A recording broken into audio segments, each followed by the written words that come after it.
What's going on, ladies and gentlemen, boys and girls? We are now live and direct. Episode 30 up in the mix. Let's get it. We are now live with Dr. Hollywood, and we will be talking about SoundsRare NFT. Before we get started, you know what time it is. Do yourself a favor if you have an Android and or an iPhone. Go to the iPhone store, the App Store, and or the Play Store. Download the FTX app. Stay up to date with the latest cryptocurrencies and NFTs. Without further ado, I am your host, Gaddis TV. What's going on, y'all? And let's get to it. Like why he has to do that. All righty, guys. We're live and direct. So first off, Doc, want to say thank you very much for coming in and tuning in and honestly taking some time out of your day and coming on the podcast. So one, thank you for that. No, thank you for having me. It's great to build. 100% on that one. We were kind of talking a little bit before we went live on that one. For people that would be listening in general, that don't know exactly who you are or about of course, the project. One, just let us know a little bit about who you are, what you did before crypto, and what got you basically involved in crypto in general, if you don't mind. Yeah. My name's Alex. I come from the music business, DJ, producer, artist. And, before the, NFT, collabs and business we've gotten into, we were doing, I was making songs for movies, for other artists as a producer. We were breaking artists on the radio. My partner, DJ Felly Fell from Power 106. And, he has the new music show, and we were, the first to get behind and play a lot of different artists. And some of those artists ended up doing really, really well, which is amazing to see. And people that we believed in super early that, maybe somebody else didn't see what we saw, we were able to kind of, shine that light on them and give them that look. And really, as an artist, that's all you need, is that chance. So like SoundsRare is a culmination of all those things of finding new talent, finding talent from the community, because I was a local artist. I was a local DJ. I got, when Power 106 played my record, it blew us up. And then all the other radio stations started playing the records. And then, wait a second, now we have a career. So, I want to do that for a lot of people. And what I've seen through the years is that, there's so many different channels. There's so many different ways to get out there that the saturation is really high, but also so many things get lost in the shuffle. Like, how would I know all of those incredible singer-songwriter records that are taken off on TikTok, on YouTube, on Spotify, blah, blah, blah, blah, blah. There's a million different channels. So, a lot of things get lost. So, to compete or to combat that, for SoundsRare, we put a lot of big music executives and veterans on this project. So when we do have a record we believe in, we also have a team that can do something with it. So we have execs from Spotify and Apple and Paramount, London Music Group, Dre London's record company, the manager of Post Malone, and a lot of other incredible artists and producers. And just a big squad of people where it's like, when we have a record or we believe in something, we can do something with it. On the flip side, I wanted to give an outlet to artists that are already big, that already kind of are out there, but they also want to play in NFTs. And they also, at the same time, coming from the music business and being in NFTs since 2020, and I helped, with Lil Yachty, and ours was a FaceTime with Lil Yachty. I created experience NFTs where those NFTs got you something, right? And learning like what worked and what didn't work in the celebrity space, in this, the nifty gateway types of drops where, that's what we were doing, which was, running up like mints and all that kind of stuff. Well, what I learned with that was that doesn't play well in the secondary market. And why are people going to hold it? And why are people going to trade it? So it didn't take long for me to realize, wow, you have to really offer, a lot of utility, more than just a FaceTime, more than just this, or because then they're going to, take the NFT and they're going to trash it. What does it hold? Right. So a lot of the PFP projects they've run, but they don't have utility at all. And some of them are doing fantastic, and people kind of figure out the utility later. But at the same time, at the end of the day, what we're creating here is something where it's the first time an artist and a fan can share in the success of a song together, right? There's never been a time where the collector, the fan, can own a piece of the publishing, the success of their artists or community or whatever, right? For the most part, it's passive, right? Where an artist will go on and they'll print up however many NFTs with the song on them, but the collector doesn't own this song. Why are they going to hold that music NFT, right? The answer is there's no reason to, other than it's a beautiful piece of art. Okay, well, beyond that, what is it?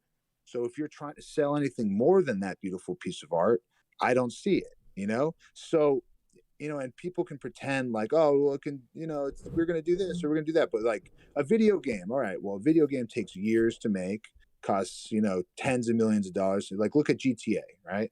So it's like, GTA that's 6. not easy, right?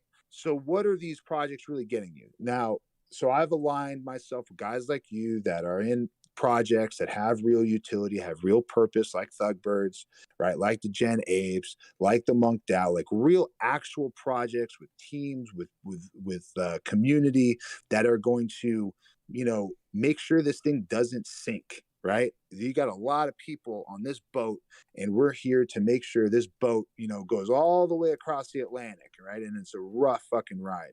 And that's really what we're in. So, I've been, very fortunate to connect with guys like us, where we can kind of put together all of our IP and all of our different projects and add a lot of value to our collectors, our community, whatever you want to call them. Question, because you said something before when it's the first time artist and I guess fans, collectors can share, can share it together. How does that come about? How is that able? You know what I mean? I guess what happens when you mint? Like, how does it happen like that? Yeah, so pretty much what happens is you're minting a membership to our decentralized music label, our decentralized publishing company, right? This membership gets you another NFT airdrop to you that will hold a video with playing a song, right? Playing a beat. That beat, you own it, right? You own a cut of that beat. Then as a decentralized label, a decentralized publisher, a decentralized artist, we finish that beat or we license that beat. The value proposition on something like this is kind of crazy because the whole collection's valued at $1 million. But there's been a lot of instrumentals and a lot of our careers that have made a lot of money, right? That where it's like, wow, that, it's possible.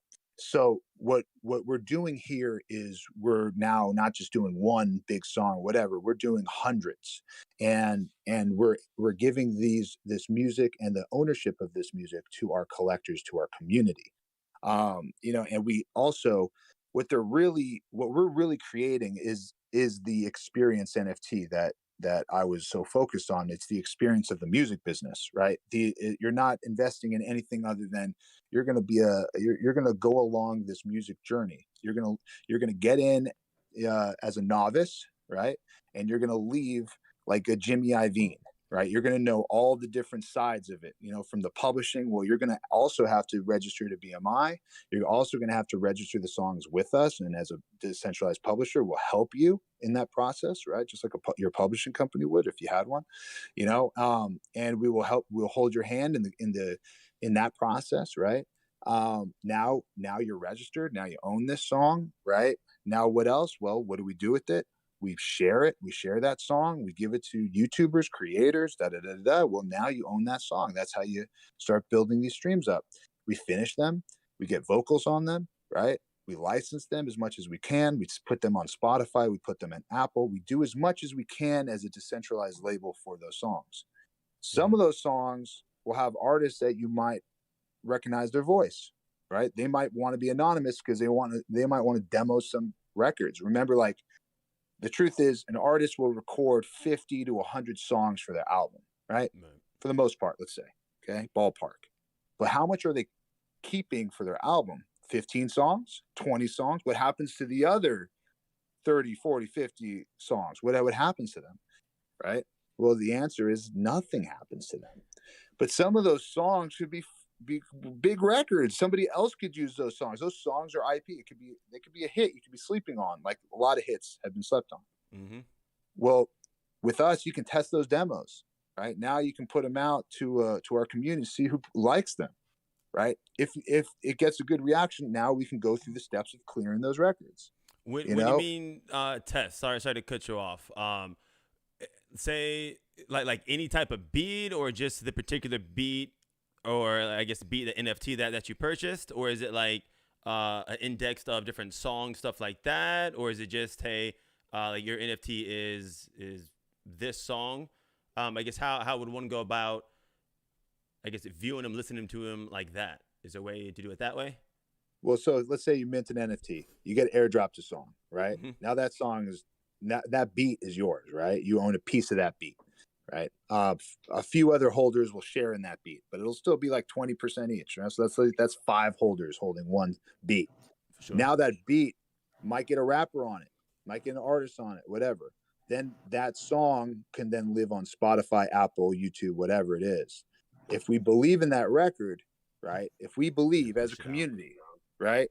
That might be a big record. Maybe we should throw some money at it. Maybe we should try to playlist it. Maybe we should do a TikTok campaign. We'll make all those decisions, with the holders in our, that's like kind of like our DAO. If you're a holder, you've got a voice in our Discord, and we make decisions together as a community. But that's the idea, right? No, for sure on that one.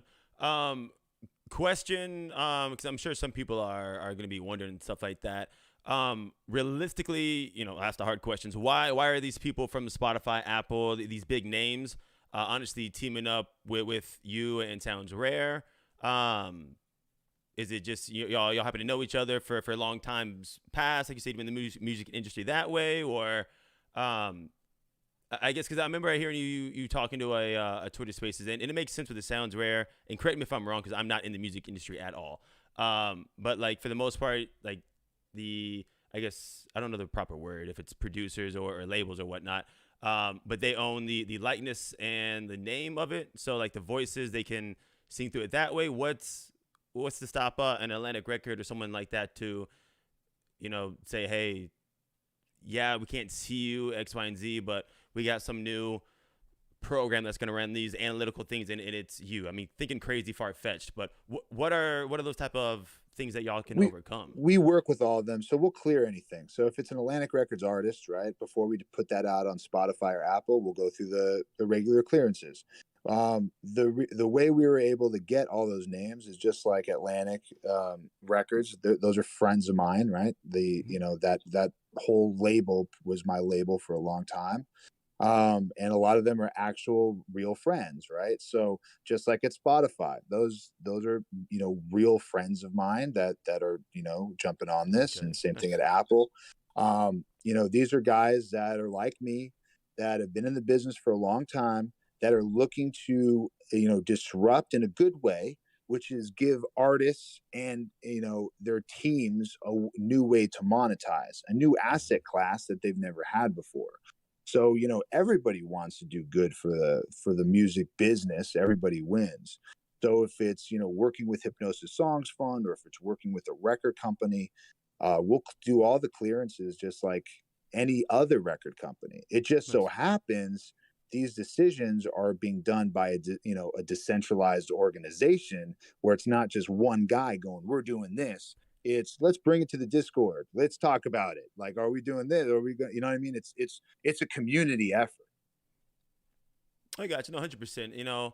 I mean, it makes sense. As well. I guess before I get to the asking when minted, or I think it's already actually in place to be minting. How much it is, things like that. Because I think it's an interesting just topic in general. What are, I guess, some struggles as an artist, in the regular industry have, like you said, making money or marketing that way? What ways are y'all going to help them that way. You know, say if a Post Malone or someone like that wants to come on, you know what I mean? Or say me, I'm starting out a new career, you know what I mean? How? Yeah, that's not happening. But you know how? You gonna start rapping, Dennis? Yeah, dog. ThugBirdz. Wow, that's good. That's a good ad lib, man. That's all you need. You know I mean, what I mean? Ego's made a fucking career out of the hottest ad libs. So let's very successful career. So the way that we give back to, and it's just engaging everybody. Like if Post Malone wanted to jump on, which that's up to him. That's up to Republic. That's happening. No, I'm not saying that. I'm just saying it has to be organic. Like I've got multiple songs with Post Malone, right? Before the pandemic, we had the lead single for Top Gun. It got yanked out, as everything got shut down. And the movie got pushed back and the budgets were cut and right? So it's like that's the game. So it's not that those things are impossible. It's that those things have to make sense and then be organic, right? Just like any of this stuff, right? But we're putting ourselves in position to create a real community where people help each other. And the reason why I set it up like this is because my passion has always been for new music and new artists, and I want to help, everybody. I want to help artists that have already made it too find new ways to engage their fans. But my passion project is turning, a community artist into a hit artist, right? Into a hit record. And that artist is going to be SoundsRare. And they're going to have no idea that guy's name or that woman's name, right? But it's going to be a hit song, and then it's going to take off, and then the mask can come off later if it's ever going to be the case, right?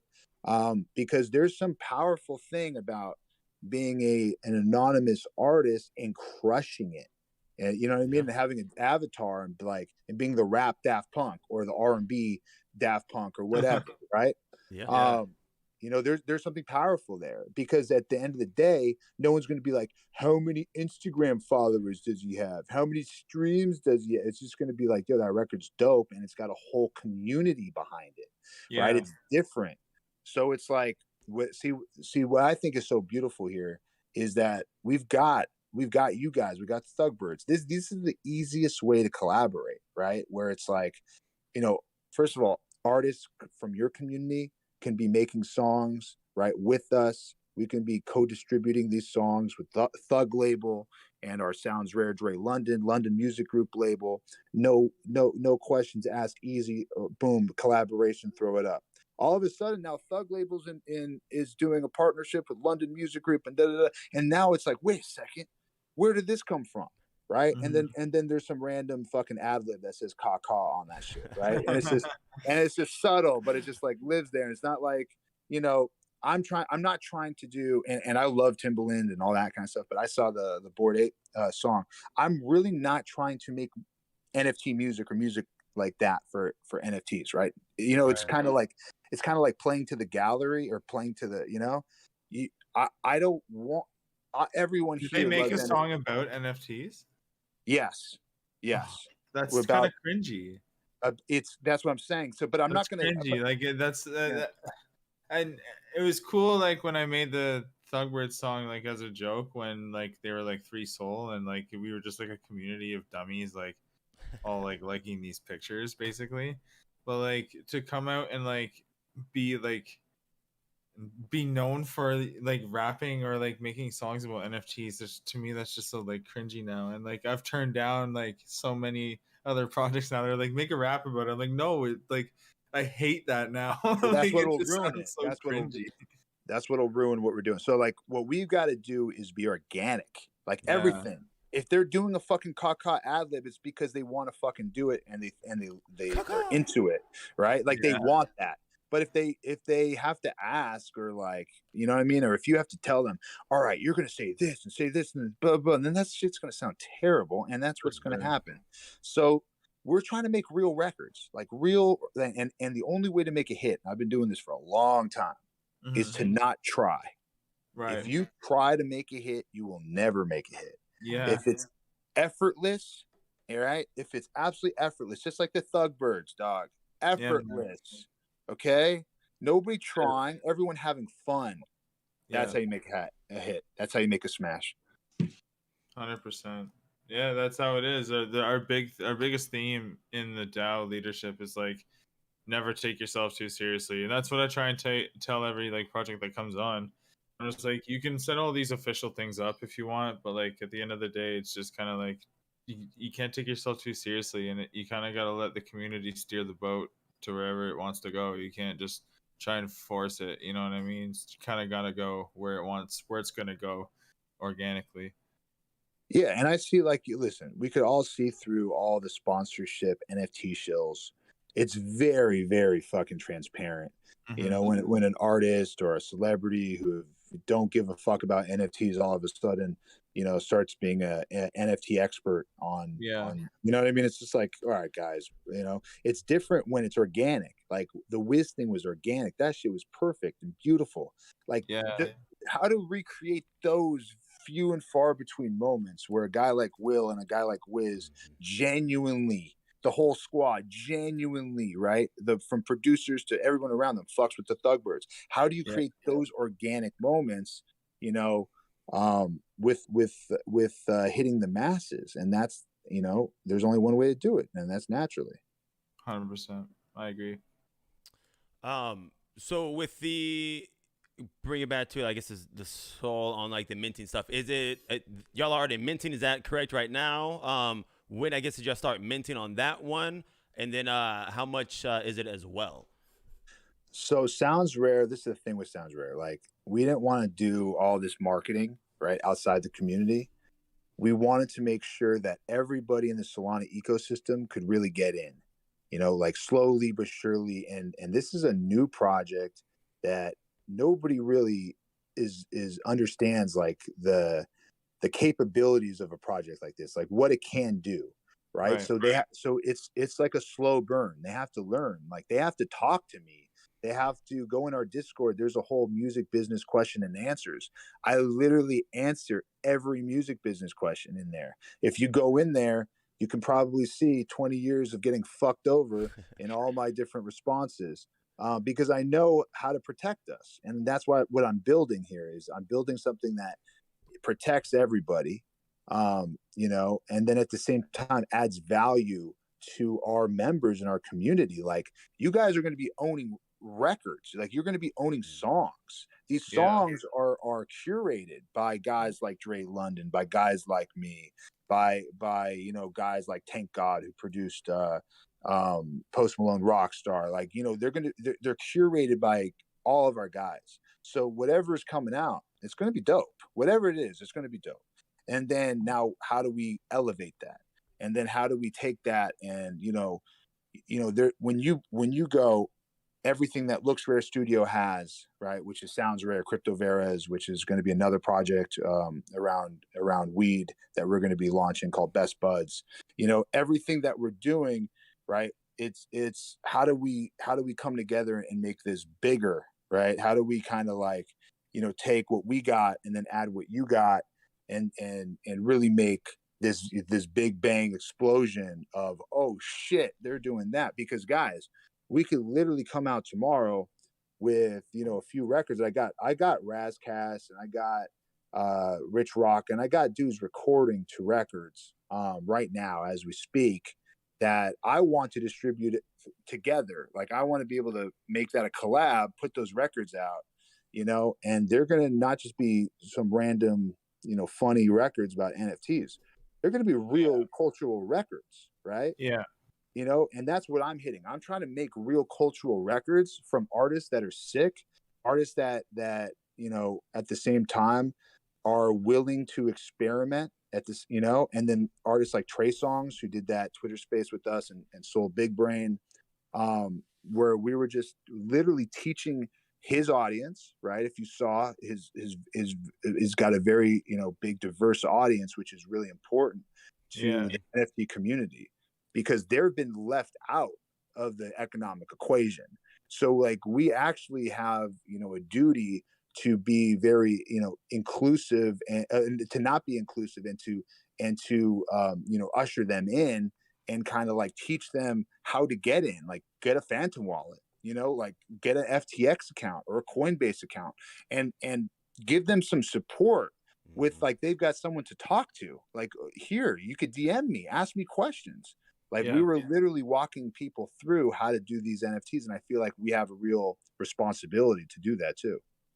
Yeah, 100%. Like it circles back to like if we really do want the cultural change to come, we got to stop naming things like soul like underscored, you know what I mean? Like I tell every project like that, and just like rap and like we need to extend our roots into like normie culture. I don't really know how else to say it, you know what I mean, until what we're doing here over on Web3 becomes the normalized thing, right? I think there's a lot of stigma behind NFTs at the moment, especially with like JPEGs and like profile pictures, and and this is like projects like this are gonna start breaking that ice a little bit more, to like see how like holding an NFT can kind of get you into like a community of like-minded individuals. So like a community of an NFT project that's going really well is usually moves as one, you know what I mean, for the most part, right?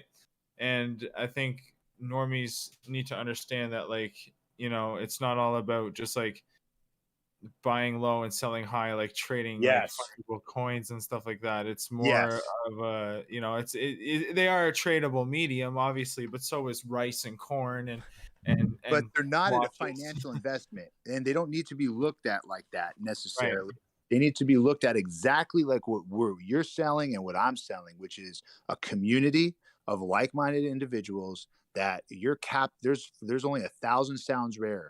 Right. Yeah, there's only 3,333 ThugBirdz. Am I correct on that? Mm-hmm. Yep. Okay. That's fucking nothing. Yeah, that's man. nothing. Yeah. Okay. Like, do you know how little that exclusive nightclub is? Like, good luck trying to get in that. Yeah. That's the core.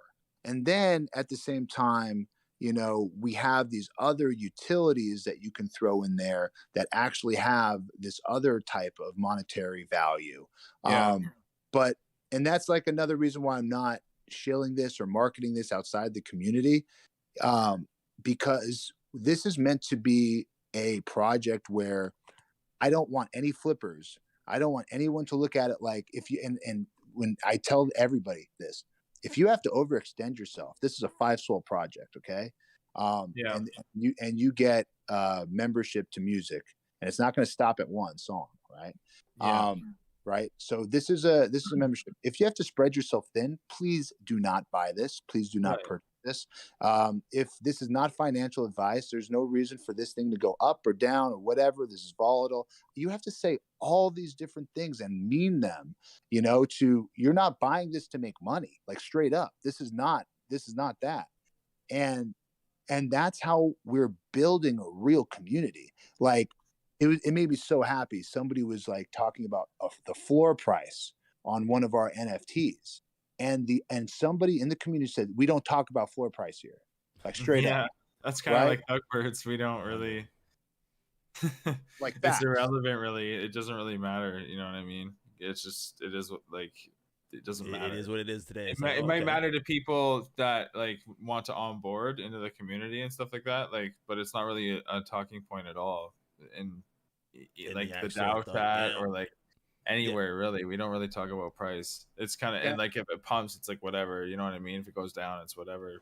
Just because like everyone's kind of on board with the whole like what we're building here, you know what I mean? So that's the way to do it. You know what I mean? Like nice stuff costs a lot, and I can kind of respect where you're coming from with that. Yeah, and at the same time, like being on Solana and being on here, this is the funniest part. I haven't sold one Solana NFT, right? I haven't sold one. I've bought them. I haven't sold one. The reason why, if I'm going to buy any of these NFTs, any of them, right? Doesn't matter if they're cheap or a lot or I have zero intention of selling them, right?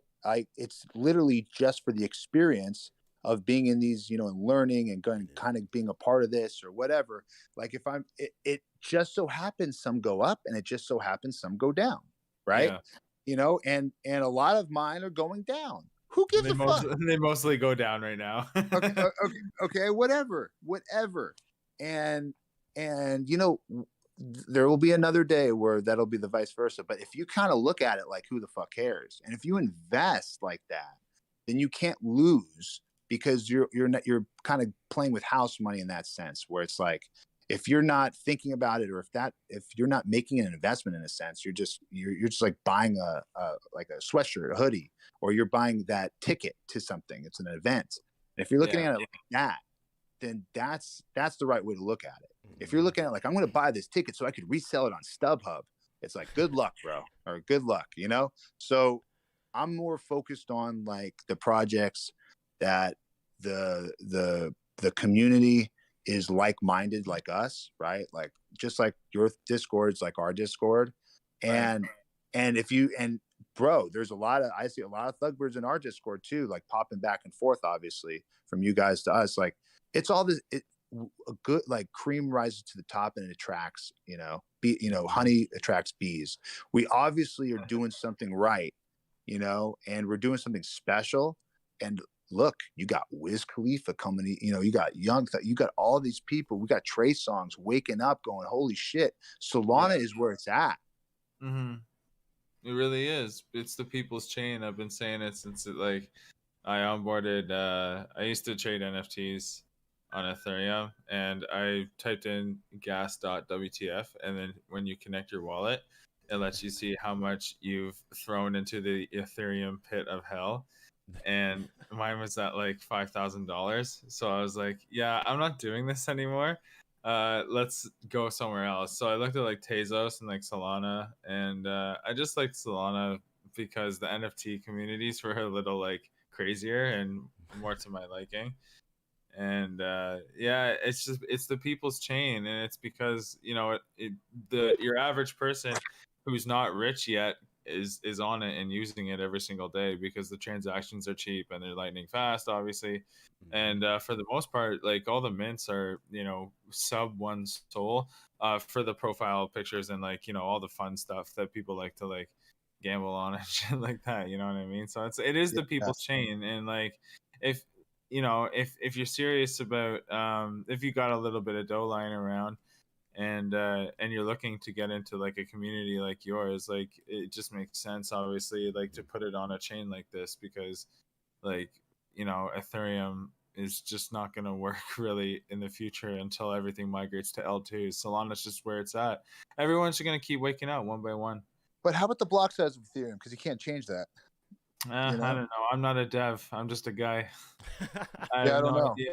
That's a question for Vitalik. I don't know what Vitalik's taking so long. He's the Canadian guy. He likes to slack like me. So they made weed legal, and then all of a sudden Ethereum 2.0 started going down. It's just delayed. So I don't know if there's any coincidence or correlation, but I'm just making observations. When 2.A? 2.A. Yeah. Question. We're past on to the 30-minute mark, which I'm not going to cut off right this second, because I do got a couple more questions, and I'm not going to hold you hostage as well, Money, because Mr. Worldwide tomorrow. A question I do ask, honestly, a lot of projects, and yours might be different because you've been in the industry and things like that. For y'all's NFT project, what were some like hiccups, hiccups? So what were some hiccups y'all have had on the way up to now? One, how did you overcome them? And two, if you haven't overcame them yet, like, what's the process to do it? The first hiccup we had launching, I think, was not putting a lot of protections on our Discord. So we had a lot of like random. I don't know what happened, right? But like, it got flooded, right? And we learned real fast, because we were brand new to Discord, right? Yeah, man. And we had a lot of like people looking for giveaways and like, my god! And the bots, dude, the scammer bots come in and like they're all like automated and like scripted, so like 50 of them show up. I used to have a Discord with like 3,000 people in it, and I literally shut it down because I couldn't moderate it anymore. That's what happened. We started thing, man. You need like 6 mods, like. That's what we did. We literally Yeah. we had to start over. So that was the first big learning experience. And I mean, that was kind of the biggest, because here's the thing, like, the truth is I went into all this kind of stuff like happy with any, we were, for crypto Varus, it was actually very smooth, to be honest with you. Like, that was the only thing that really kind of threw us for a loop. Yeah. But other than that, like, we were doing like 2 NFTs for 1 soul, so like 0.5 soul each, like super like economic, could like a lot, a lot of people can kind of like get in that, right? And we communicated that we were going to burn whatever we didn't mint in whatever it was, 24 hours or 48, whatever, I forget what it was. Like, it was just like everything was really cool and smooth and communicated, and the whole community that we had was amazing. The Crypto Varus was the first Latin American NFT project, which I'm fucking so happy about. Nice. That's cool. And the idea for Crypto Varus was, it's the Day of the Dead, Dia de los Muertos, where you get to party with your family that once a year, and ours was an event ticket, right? And ours is an event ticket, and Crypto Varus is a ticket to get us into the other SoundsRare studio drops. The first weekend was Halloween weekend, obviously, so we had holders at VIP with Steve Aoki. My friend had the artist performing with Steve Aoki, so they literally had the artist table with bottles. The other day was Bootsy Bellows, and then Sunday was Trey Songz Maxim Halloween event, where a meet and greet with Trey, like really epic stuff, that hasn't been done, I don't think, on Solana at least, right? So things where it's like, oh wow, and we announced all that kind of stuff, as a surprise. We weren't we didn't market this stuff like, come buy us, this is what we're doing, da da da da da. We did it after, right? Because what I wanted to do, this whole, like, bring this whole culture of, the anti bullshit culture, the anti shilling. It's just like, we're just going to do it. We're just going to execute it. We're not going to like, and here's the truth too, because I have to also protect this, at the same time, because how about if I can't how about if that artist cancels that night? Yeah. Right. And I told everybody, you had Steve Aoki, but now that artist is sick for God knows whatever. My point is, like, I don't do the empty promises shit. I just if it's happening that right in that instant, we're just going to do it. Right. And I like that too, because like that for your holders, like that'll just like cultivate of like an incentive to hold, because they'll be like, yo, like, I remember this one day, like, they just dropped, like, you know what I mean, this crazy like bombshell news, awesome fucking tweet, right? And like, they didn't even promote it. It was just like, boom, that's there. That really cultivates like an incentive to hold. It's a big value. People don't. Yeah, you know what I mean? Because they don't want to. They want to stick around for like the future stuff. Do you know what I mean? If you guys have a habit of not pre-announcing and like hyping up all of your like really big name stuff, like that's really gonna like cultivate a holding incentive, in my opinion. Yeah, I do my best just to fucking execute and not sleep. And it's better, it's refreshing just to see like someone walk the walk instead of just like chirping all the time, blah blah blah, look, we're doing this and this and this, everybody look at us. You know what I mean? Like, it's kind of, it's refreshing just to see someone go, look what I did. Let everybody see, half of it's paranoia from falling through, you know what I mean? I've been in the entertainment business for so long, and I've been, all these empty promises of, this is going to happen, so I don't like to say shit until it's happening. Like, it's true in the music industry too, because things happen so fucking, like, everybody's so flaky and dodgy in the music industry. You can't really lock shit in unless you have a really good business relationship already with somebody. So like, it's even then things come up. Yeah, even then, man, it's like, fuck, the music industry is so fucked. It's just flaky. It's just people get sidetracked. Yeah, so man. like Deadmau5, we announced that 2 days before we put on the event. Like, we made sure that everything was tight. Everything was not even like it's gonna fall through, but just like the tech was right.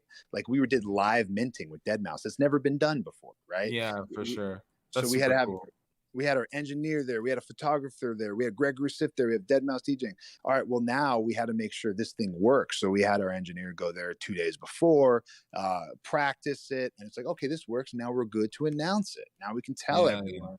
Nice. So I don't think a lot of people are doing that, but in my experience with our community, especially, we don't want to give people false promises and, oh, sorry guys, the live minting doesn't work. What do you mean it doesn't work on that one? Meaning like giving them a surprise. Like, oh, sorry guys, we said we were doing all this, but it doesn't work. Like we actually have to make sure this shit works. Yeah. Oh, sorry, my bad, y'all. What the hell you mean, my bad? What? Okay.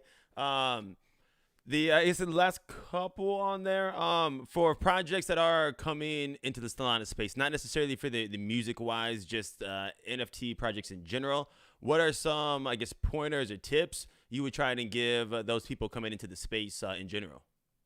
Just engage with the community. Go to Twitter Spaces, DM, follow, see what people are into, talking about, and just have like meaningful conversations and relationships. And who gives a fuck that you're promoting an NFT project or like there's 1,000 projects launching a day. It doesn't fucking matter. So it's like, who are you? What do you have to offer beyond whatever you're selling?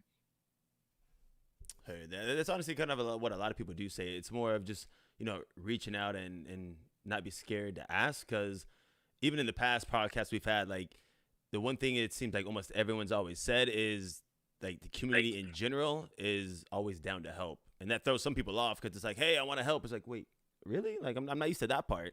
But that one, I like that you say it as well, because it's one of those things. It doesn't matter if it's, you've been in the industry for a long time, and there's always room for help, I guess. So asking questions are always good. We answer all our DMs over here. So, I mean, people want we will tell. To get in contact with you. Is it easier to get in contact with you personally or on the SoundsRare NFT Twitter handle that way or in the Discord? Where is that go to? All the above. We're everywhere. So if you literally reach out, receive. somebody will get back to you. Nice. Kind of last question. And this one you can take it as long as you want, really, whenever. And that one, realistically, were there any, I guess, questions, points that I haven't asked about the project or something that you're super excited about that you want to let the community know, or even some kind of alpha, even though you said you don't overpromise, but what are some things that I guess I've missed that you're excited about, if anything? Happy to share an upcoming project that we've already started talking about. We're not doing anything crazy, but we're doing the Best Buds, which is a generative 420 weed drop, and we're gonna have a lot of fun with this one, with all these different types of collabs. I've demoed some of the art in our Discord. So if you go to the LooksRare Discord, right, and whatever, in any of the links in our Twitters, you can go check it out. And in the next couple of weeks, I think we should be good to really debut a lot of the images and really start pushing this out. And you'll need a crypto Varus to be able to whitelist that. And to get in on that. And there's only, and what we're going to do and what we plan on doing is making a very, very, very small, limited collection just for our, our fam, our people, right? And have multiple limited collections. So, we have a big plan there with Best Buds. Nice. Is there an exact, I guess, date on that one? Or is it going to be, I guess, the April part of it? Hence, we're just working. No, we're not going to wait that long. We're just kind of, we're just perfecting it, really. We're perfecting the art. And then as soon as that's done, probably in the next week or two, we'll be able to start, launching. But, we'll take it slow. I mean, we got SoundsRare and we're still, we're very focused on everything. So we've got different team members working on different things. Awesome. I guess, Money, any questions, anything you got? For Doc? Man, I'm really excited for the future of the project, and I can't wait to have you guys back on in a couple months to see how the initial couple months, first quarter went for you guys. So definitely come back on in the next couple months if you want to. Yeah, I'd love to. Well, I really appreciate you guys.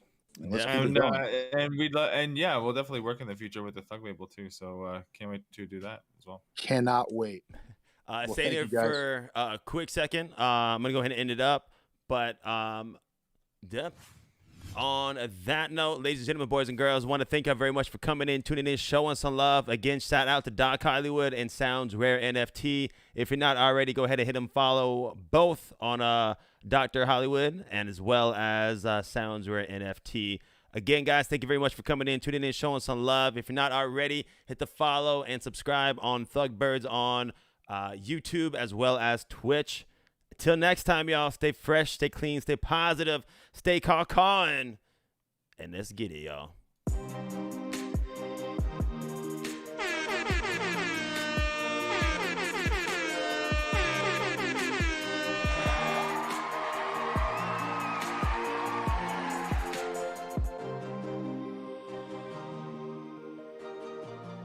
Caw-caw!